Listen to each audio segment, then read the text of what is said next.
alunos! Olá, alunas! Sou Viviane Soares, professora de História. Estou aqui hoje para que a gente tenha mais uma aula. O tema da nossa aula de hoje é globalização.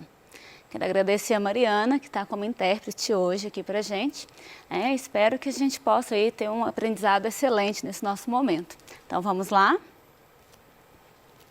Então, na aula de hoje, nós vamos estudar um pouco sobre o processo de globalização e espera-se que ao final dessa aula você tenha compreendido como se deu o processo de globalização, quais os tipos de globalização e quais as vantagens e as desvantagens desse processo. Então, primeiramente, é muito importante nós conceituarmos. Eu sempre gosto de começar conceituando para a gente entender esse termo, né? Globalização quer dizer o quê? O que a gente vai falar, né? Então, olha, é uma expansão do capital internacional. Então, é um processo de intensificação da integração econômica e política. Há uma forte interligação cultural, social e econômica. A gente fala isso sobre essa integração, essa interligação do mundo, e a gente consegue observar que ela se dá em diferentes aspectos. Sempre tratamos da questão econômica, mas é muito importante a gente entender que esse processo de globalização, ele vai permear também outras relações, outros campos. Então, a gente sabe que atinge o campo social, o campo cultural, o campo político, e tudo isso vai fazer parte de um mundo que está aí interligado. Essas relações que faz com que a gente entenda, perceba o mundo como mais curto, distâncias mais curtas, como se nós estivéssemos mais próximos uns dos outros, como se nós conseguíssemos entender bem aquilo que acontece do outro lado do mundo, ou ter notícias imediatas do que está acontecendo, perceber aí um fluxo de capital também, como as relações econômicas, elas sofrem interferência por causa de algo que acontece em um outro país, Então, tudo isso faz com que a gente compreenda aí essa relação, como a gente está aí se relacionando. Outro ponto também que a gente pode falar é a questão cultural, Como é que eu uso uma calça, uma marca que é vendida em outro lugar, bem longe, como que ela está tão próxima de mim aqui, como que eu tenho acesso a esses bens, a esses produtos. Tudo isso a gente consegue compreender, ao estudar esse processo de globalização. Então, sobre a globalização, vamos tratar de algumas características. A gente tem, primeiramente, a questão da produção mundializada. Então, a gente percebe que há aí uma inter-relação nessas produções, A gente consegue comprar, consumir um produto que é feito em outro local, ou uma empresa que é de outro país, ela se estabelece no meu país e produz também. Então, tanto a produção quanto a comercialização, ela não está restrita a um território, A gente consegue ver aí que há uma relação muito grande. Outro ponto que a gente coloca é o aumento do fluxo financeiro, internacional. Como a gente vê, há um mercado de ações que é muito forte, E é interessante dentro desse momento, desse contexto que a gente está tratando de globalização, porque aqui do Brasil, com apenas um clique, eu consigo investir milhões, em ações, eu consigo retirar milhões de investimentos também. A gente percebe que rapidamente, há um fluxo muito grande, porque as pessoas conseguem, E isso é devido aí ao acesso também à informação, ao uso da internet, a gente sabe como isso é importante, elas conseguem tanto investir, retirar investimento, atuar e promover esse fluxo de capital mesmo sem sair do lugar. Outra questão importante é a criação de blocos regionais. A gente entende que alguns países eles se unem, por estabelecerem critérios econômicos comuns, por buscar aí até mesmo facilitações também.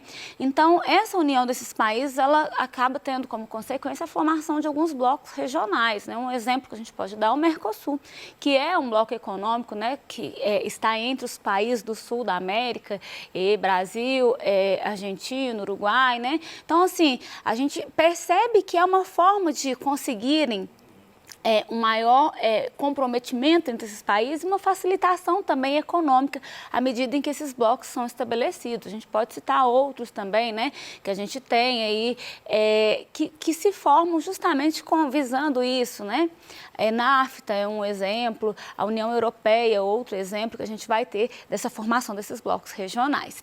A gente tem também a questão da intensa circulação de informações. Então, como já foi dito, há um crescimento muito grande, um acesso maior à informação. o uso da internet, né, os meios de comunicação, todos esses avanços, eles fazem com que a gente tenha aí a informação em tempo real. A gente consegue ali, né, ao mesmo tempo em que um evento acontece, a gente tem notícia. A gente pode falar, né, ter como exemplo o ataque às Torres Gêmeas, né, as pessoas assistiram aquilo naquele exato momento. Então, há aí uma circulação muito grande de informação e ela se dá em tempo real, né? Eu consigo acessar na internet hoje e tentar saber o que está acontecendo lá na China, né? Eu consigo dados, informações de como que está o mercado lá, né? Algum evento que está acontecendo, a gente consegue ter informações em tempo real. Então, isso também faz parte desse processo. Por isso que nós falamos em encurtar distâncias, né? É entender que antes, o que se demorava muito tempo para se ter informação, para se ter notícia, né? Isso agora se faz em fração de segundos. Então, quando a gente diz de encurtar a distância, justamente porque esses meios tecnológicos, eles fazem com que a gente consiga estar no sentido de ter informações, né, em vários lugares de uma maneira bem rápida. A globalização, ela é um fenômeno recente, porque se fala muito em globalização hoje, né? A gente trabalha muito essa questão, mas vem a dúvida de quando é que esse processo, né? Quando que isso aconteceu? Isso é algo que está muito forte agora ou a gente já tinha isso há mais tempo, né? O que você acha? Ela é recente? Vamos falar sobre isso? Ó, é importante a gente pensar o seguinte, que o conceito globalização, né, esse termo que a gente está falando, ele é historicamente recente. O conceito ele data aí da década de 1970, 1980, quando a gente ouve mais falar. Mas as práticas que fazem parte, né, que compõem esse conceito, ela já acontecia muito tempo antes, né? Então, olha, a globalização, ela é mais conhecida a partir da década de 1970, embora anteriormente ela já acontecia, justamente porque os seres humanos eles sempre tiveram, né, formas de interação e aí a longas distâncias. Isso acontece há milhares de anos, né, essas interações. Um exemplo importante para a gente ao tratar disso é a respeito das grandes navegações que ocorreram no século XV e século XVI. Então, a gente tem um processo aí em que as relações comerciais, né, culturais, elas vão ser, né, aí mais, a gente vai ter mais investimento nessas relações por meio das grandes navegações. São vários os fatores que vão incentivar as navegações. A gente já teve aula, né, específica para tratar das grandes navegações, mas é importante a gente pensar que é tanto, né, a busca por acumulação de riqueza, a forma de o rei, né, buscar se fortalecer, a forma como ele vai se aliar com a burguesia, né, essa questão aí de ter novos lugares para explorar e não só isso, a gente tem também a questão da expansão da fé, né, do cristianismo, tudo isso compõe esse contexto das grandes navegações. Então, por meio dessas viagens, a gente consegue compreender como que há aí uma interação muito maior, um conhecimento daquilo que estava além-mar, né, e aí até mesmo um conhecimento das pessoas, né, dos modos de vida, e aí a busca por produtos que vão ser levados para a metrópole, então a gente consegue perceber uma interligação muito grande nesse contexto, né? Então, há aí um grande movimento de pessoas, um grande movimento de ideias, né? E também um movimento de bens. No século XX, a gente vai ter aí, né, se a gente olhar no decorrer da história, a gente vai ter o quê? Uma acentuação desses processos, né? Então, a gente vai ter um desenvolvimento dos meios de transporte e telecomunicações. A gente precisa lembrar, né, como é que esses meios de transporte eles se desenvolvem lá no século XV, XVI, falar aí da questão do desenvolvimento de técnicas, né, que permitiram as navegações, que foram avanços muito importantes naquele contexto. E aí a gente vem para o século XX falar que isso ainda, né, melhora mais, né? A gente tem aí um desenvolvimento maior e isso permite também que essas relações, vamos dizer assim, né, elas também sejam em maior quantidade, né, e de maior complexidade também, de forma mais dinâmica. Então, a gente acaba tendo com isso uma integração global. São como características aí, a gente já até comentou, né, a questão das distâncias que são encurtadas, a forma como os produtos eles chegam, né, em lugares remotos. Então, se durante muito tempo na história alguns tipos de produtos, alguns tipos de bens, né, parecia algo distante, algo seria de apenas de uma cultura, de um grupo, hoje a gente percebe que qualquer lugarzinho, né, qualquer mercearia, qualquer estabelecimento, às vezes menor, você consegue perceber a presença de muitos produtos produtos que são importados. Então, é muito difícil se a gente pegar, né, olhar o que a gente tem em casa de produtos, é muito difícil a gente conseguir identificar que todos os produtos que nós usamos são do nosso país, né? Isso é bem dizer impossível. É uma referência muito grande a esse processo, né? Como a gente tem aí essa interligação de mercados, né? Essa circulação de produtos, essa circulação, né? Essa interação cultural também. Isso é um fato da nossa sociedade atual. Vamos tratar aqui um pouquinho sobre os tipos de globalização. Então, a gente costuma dizer de 3 tipos de globalização, né? A gente tem aí, primeiramente, a globalização econômica, né? Que nós vamos tratar aqui, que ela traz como foco as relações comerciais em um processo que ele é econômico e é social, que determina a integração entre países e pessoas por todo o mundo. Por meio desse processo, empresas, países e instituições fazem trocas financeiras e comerciais sem restrições ideológicas, né? Então, quando a gente fala da globalização econômica, é justamente quando a gente fala desse fluxo de mercadoria, de produtos, né? Que acontece entre os países. Então, o objetivo é a obtenção de lucro, né? A compra de um produto que seja mais barato, né? O acesso a alguns bens. Então, muitas vezes não há uma preocupação com essas questões aí que são ideológicas, né, restrições. O que impera dentro dessa globalização econômica são os interesses de mercado, né? Então, é uma busca aí, claro, por cada um dos países, eles tentam aí melhorar o seu mercado, melhorar a sua economia, mas a gente tem o estabelecimento de relações com vários outros países, né? Outro ponto aqui para a gente é a globalização cultural. Então, olha, ela ocorre a troca de costumes, né, culturas e tradições por conta da aproximação de diversas nações do planeta. Essas trocas passam pelo processo de aculturação, ou seja, quando vários elementos culturais são misturados, né? Valores, símbolos culturais que pertenciam originalmente a uma nação, eles passam agora a compor cenários de vários lugares do mundo. Então, o processo de aculturação, né, essa mistura que nós vamos ter, isso é marcadamente presente desde as grandes navegações, né? A gente fala das trocas entre os povos nativos e os europeus, né? Como há aí uma tentativa, né, por parte dos europeus de impor uma cultura, um costume, seja uma religiosidade, seja um modo de vestir, seja a relação com o trabalho, né, que passa a ser um trabalho mais compulsório. Tudo isso acaba sendo o quê? Introjetado aí nos povos nativos, e isso acaba fazendo parte ali da vida deles, mesmo que não voluntariamente, né? Da mesma forma, a gente pode observar o contrário, os europeus, eles também vão assimilar costumes que eram dos nativos. A gente pode falar, né, de práticas, até mesmo do uso de ervas medicinais, a gente sempre cita a questão do banho, né, do hábito dos nativos de se banharem diariamente. Então, a gente percebe que há uma troca aí, e quando a gente traz para o momento recente, a gente percebe que essa troca, ela ainda é muito mais forte, né? Que a gente tem aí, e aí não é uma questão somente de imposição, né? Mas a gente tem também aquela questão de que é um desejo das pessoas, né? As pessoas quererem aí interagir com produtos que se usam em um lugar, né? Que se usam em outro. Não deixa de ser, né? Um tipo de alienação, vamos dizer assim, né? Uma vez que as pessoas, elas compram aí a ideia de que vestir aquilo é vestir melhor, de que comer aquilo é melhor, né? De que ter algo se faz, né? Faz da pessoa melhor, mas acaba que, sem perceber, a gente é permeado por essas questões e a gente vê, né, que algumas questões que eram presentes de um outro país agora parece que é comum para a gente, e eu vou assistir uma série e vou perceber que eles usam um tipo de coisa, eu quero usar também.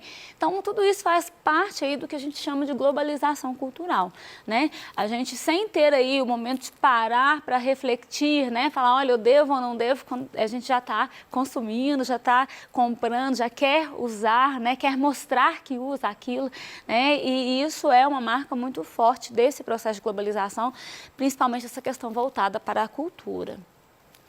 E a gente tem também, né, a globalização da informação, que vai surgir por conta do desenvolvimento das tecnologias de informação, né, principalmente por causa da internet, que é o nosso maior destaque. As pessoas têm acesso à internet, então a gente consegue tanto mandar quanto receber informação em tempo real, né? Como eu falei, a gente consegue buscar aí notícias, saber de coisas muito específicas de um determinado local, né? Ou seja, a internet, ela permite que o mundo, né, esteja ali em nossas mãos naquele momento em que a gente quer, no sentido de ver, conhecer e ser informado, né?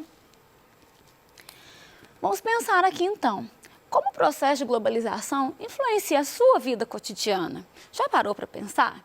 Né? Porque às vezes a gente pensa, a gente está trabalhando globalização, mas o que isso interfere na minha vida? Aí a gente faz um exercício, né? Vamos olhar em volta da gente, na nossa casa, olhar o que nós temos, né? Quais são os aparelhos que nós temos, os utensílios, as roupas, né? Os produtos que a gente utiliza aí para consumo, alimento mesmo. Vamos tentar olhar o que é somente, que é feito só no Brasil, né? O que a gente tem que é só nós, produzido aqui? A gente já encontra uma dificuldade, né? A gente percebe que um calçado, que um tênis, né? É muito difícil a gente perceber que ele é fabricado, né? Totalmente no nosso país, ou a gente vê muito aí produtos que é de uma marca, mas que são produzidos em outro país, né? Isso também é muito forte, a gente vê que grandes empresas, elas acabam criando, né, construindo filiais em países que estão em subdesenvolvimento, já visando aí ter acesso a uma mão de obra mais barata, né?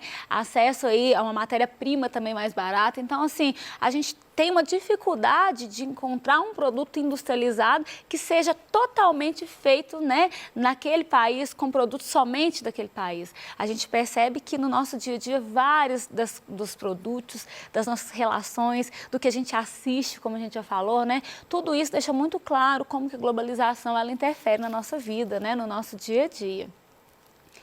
Bom, vamos falar então de algumas vantagens e desvantagens da globalização, né? Porque é um processo que ele traz para a gente, sim, benefícios, mas ele traz também aí algumas questões que elas demandam uma maior reflexão. Então, a gente pode apontar como vantagem essa questão de facilitar o acesso aos produtos importados, né? A gente consegue comprar produtos mais baratos, os produtos nacionais também, a gente consegue eles de forma mais acessível e com maior qualidade, né? A gente pode falar também da questão do investimento, né? Que há uma facilidade maior de investimento, isso permite que a gente tenha um desenvolvimento tecnológico, né? A gente fala aí que a gente tem as portas abertas para diferentes culturas, para diferentes tradições, né? A gente pode conhecer outros países e isso pode ser positivamente utilizado como uma forma de conhecer e respeitar a diversidade. Então é muito importante essa relação que a globalização ela permite para a gente, né? Mas a gente tem também as desvantagens. A gente pode citar aí a questão da concentração de riqueza nos países desenvolvidos, né? A gente vai ver o aumento da extrema pobreza em outros países, a exploração tanto da matéria-prima como da mão de obra. A gente precisa entender que o processo de globalização, ele não acontece da mesma forma em todas as regiões, né? A gente percebe que há uma diferenciação e há locais em que ele nem vai chegar de uma maneira aí, né, completa, como a gente está falando aqui.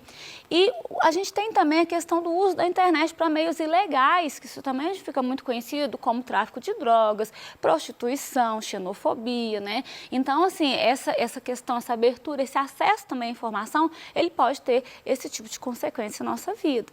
Tá? Então, nós estudamos hoje o conceito de globalização, os tipos de globalização, né? A globalização econômica, cultural e da informação, e a gente falou um pouquinho também a respeito das vantagens e das desvantagens. Vamos agora testar nosso conhecimento sobre o que a gente falou até aqui? Bom, trouxe aqui algumas questões para a gente colocar verdadeiro ou falso a respeito da globalização. Então, vamos para a primeira aí. A gente está tratando das vantagens, né, dessa globalização aí. Então, verdadeiro ou falso? Questão 1, compressão do espaço-tempo, ou seja, diminuição das distâncias e do tempo graças a avanços tecnológicos. Então, pense aí, diminuímos as distâncias, né? Nós já falamos sobre isso, então podemos ver que é verdadeiro, né? Segundo, a maneira como a globalização expande-se ocorre de forma semelhante, tanto nas nações desenvolvidas como nas menos desenvolvidas. Quer dizer, do mesmo jeito, todas as nações vão passar pelo processo de globalização, será? Né? Essa aí a gente tratou também, né, falsa, porque ela ocorre de maneira desigual e incompleta nas nações que estão em desenvolvimento, né? A gente pode falar aí também a respeito de redução no preço médio de produtos, né? Que vai ser aí como verdadeiro para nós, porque acontece também essa redução. Bom, gente, fique ligado que em breve nós vamos voltar aí com outros assuntos, né? Para as nossas aulas. Até mais!